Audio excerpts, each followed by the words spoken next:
మెదక్ జిల్లా రామాయంపేట రైతు వేదిక ఆవరణలోని మంగళవారం రైతు నేస్తం కార్యక్రమం నిర్వహించారు.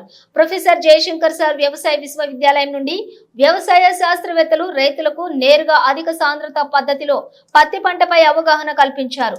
అధిక సాంద్రత పద్ధతిలో పత్తి పంట సాగు చేయడం వల్ల కలిగే లాభాలను రైతులకు వివరించారు. పలువురు రైతులతో నేరుగా వారి సమస్యలను కూడా అడిగి తెలుసుకుని వాటి పరిష్కారం మార్గాలను కూడా తెలియజేశారు.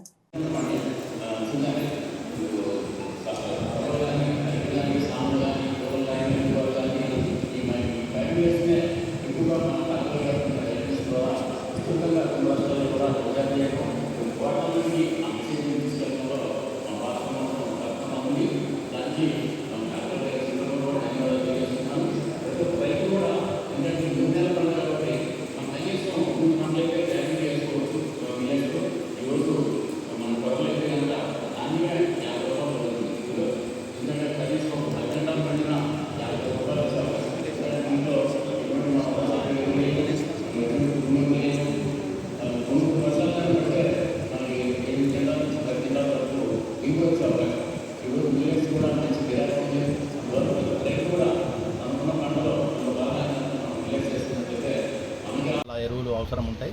ఇప్పటికే మనకు 30,000 మెట్రిక్ టన్నుల ఎరువులు అందుబాటులో ఉన్నాయి. ఎక్కడ కూడా రైతులు ఇబ్బంది పడాల్సిన అవసరం లేదు. పిఎస్సిఎస్ ద్వారా కానీ, అగ్రోస్ ద్వారా కానీ, డిసిఎంఎస్ ద్వారా కానీ, ఆకా ద్వారా కానివ్వండి, ప్రైవేట్ డీలర్ ద్వారా కూడా ఎరువుల విక్రయం జరుగుతూ ఉంది. ఏదైనా రైతు ఏని ఇన్పుట్ తీసుకునేటప్పుడు తప్పకుండా బిల్లు రసీదు తీసుకొని అది పంట కాలం పూర్తయ్యే వరకు భద్రపరుచుకొని ఏదైనా ఇబ్బందికరమైన పరిస్థితి వస్తే వ్యవసాయ అధికారులను సంప్రదిస్తే తగిన న్యాయం చేయడానికి అవకాశం ఉంటుంది.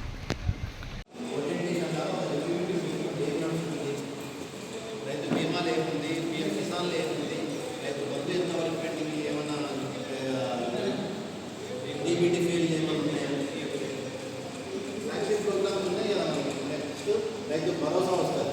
కొత్త ఎవరన్నా ఉంటే తీసేసుకోండి. మనకు అవసరం అనుకున్నప్పుడు వాడు రాడు. ఇప్పుడు తీసుకొని ఒక ఫైల్ వేసుకొని స్కెచ్ పెన్తో రాసుకొని అలాంటిది phase manner something Rythu Bharosa ఈ టైం. ఓకే. ముఖ్యంగా మన జిల్లాలో ప్రధానమైన పంటలు వరి, మొక్కజొన్న, పత్తి ప్రధానమైన పంటలు. ఇందుకు కావాల్సిన విత్తన ఏర్పాట్లు పక్కడబందీగా చేసి ప్రతి షాపులో కూడా వరి విత్తనాలు లభ్యమయ్యేటట్లు ఏర్పాటు చేస్తున్న అన్న రకాలు ఉన్నాయి, దొడ్డు రకాలు ఉన్నాయి. దాని ప్రకారంగా రైతులు వారి సెలెక్షన్ చేసుకొని విత్తనాలు వేసుకోవాల్సిందిగా కోరుతున్నాను. ఎటువంటి కొరత లేదు. మరియు పత్తి మన జిల్లాలో సుమారుగా 40,000 ఎకరాల్లో సాగు చేయవచ్చని అంచనా వేయడం జరిగింది. దానికి అనుగుణంగా సుమారుగా 82,000 ప్యాకెట్లు అందుబాటులోకి తీసుకురావడం జరిగింది. ఇప్పటికే రైతులు చాలామంది విత్తనాలు తీసుకోవడం జరిగింది. అయితే ముఖ్య గమనిక ఏంటంటే ఇంకా పదును వర్షాలు కాలేదు కాబట్టి ఒక పదును అయిన తర్వాత, ఒక నాగలి పదును అయిన తర్వాత, వర్షం పడిన తర్వాతనే విత్తుకోవాల్సిందిగా రైతులందరికీ విజ్ఞప్తి చేస్తూ ఉన్నాం. వట్టి దిక్కులో వేసుకున్న విత్తనాలు మళ్ళీ మొలకెత్తకుంటే ఇబ్బంది పడతాం కాబట్టి ఏదైనా సరైన పదును ఉన్న తర్వాతనే మనం విత్తనాలు వేసుకోవాలి. ఇంకా టైం జూన్ ఎండింగ్ దాకా కూడా ఈ విత్తనాలు వేసుకోవడానికి అనువైన పరిస్థితి ఉంది కాబట్టి దాని ప్రకారంగానే పత్తి విత్తనాలు వేసుకోవాలి. మన జిల్లాలో ముఖ్యంగా టేక్మాల్, రేగోడ్, అల్లాదుర్గ్, శంకరంపేట, చేగుంట, కొంత కుల్చారం మండలాల్లో ఈ పత్తి సాగు అనేది జరుగుతూ ఉంది.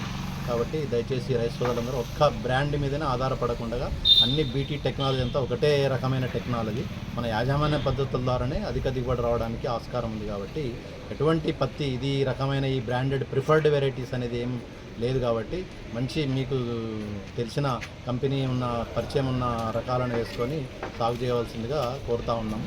దీని మీద కూడా హై డెన్సిటీ అంటే అధిక సాంద్రత పద్ధతిలో పత్తి విత్తుకుంటే మొక్కల సాంద్రత పెరుగుతుంది. మొక్కల సాంద్రత పెరిగినప్పుడు దాన్ని వచ్చే కాయలు కానివ్వండి, పత్తి కానివ్వండి ఎక్కువ రావడానికి అవకాశం ఉంటుంది. కాబట్టి మామూలు సాధారణ పద్ధతిలో 10-16,000 మొక్కలు ఉంటే ఈ పద్ధతిలో సుమారుగా 30,000 వరకు మొక్కలు ఉండడానికి అవకాశం ఉంటుంది హెక్టార్కు. కాబట్టి దయచేసి రైతు సోదరులందరూ ఈ పద్ధతి భోజ పద్ధతిలో మనం విత్తుకొని అధిక దిగుబడి సాధించడానికి అవకాశం ఉంది.